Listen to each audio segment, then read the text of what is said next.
Marijuana legalization. In the 1830s, Sir William Brooke O'Shaughnessy determined that cannabis helps stomach pain and vomiting in people suffering from cholera.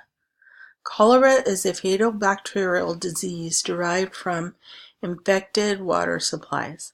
Cholera causes severe vomiting, but O'Shaughnessy, being an Irish doctor and studying abroad in India, recognized that the use of marijuana helps soothe certain ailments. Cannabis was mentioned as one of the 5 sacred plants in the Atharva Veda. Veda is the ancient Hindu scriptures. In the 1800s, throughout Europe, cannabis was widely administered by doctors and pharmacies. In 1937, the United States implemented the Marijuana Tax Act, which made hemp products all right to have possession of marijuana other than in an industrial criminal act.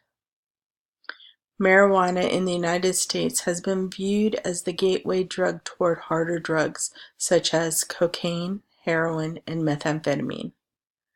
The Drug Enforcement Administration deemed marijuana a Schedule I drug, meaning a high potential for abuse and no currently accepted medical use. Drug Enforcement Administration Chief Chuck Rosenberg stated, "This decision isn't based on danger. This decision is based on whether marijuana, as determined by the Food and Drug Administration, is a safe and effective medicine." The reasons why DEA will not change marijuana from a Schedule I drug: 1.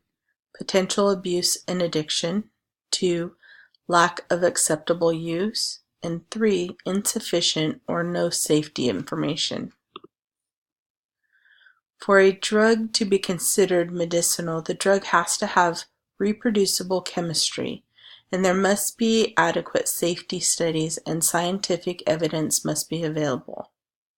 11 studies have proven that marijuana can decrease pain, stimulate the appetite for HIV patients, reduce spasticity in multiple sclerosis patients, and limit symptoms of glaucoma.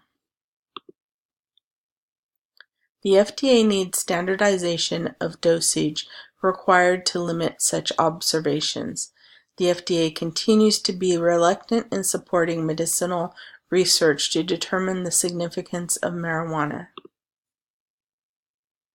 The DEA and FDA standards discourages researchers based on lengthy background checks and expensive security measures.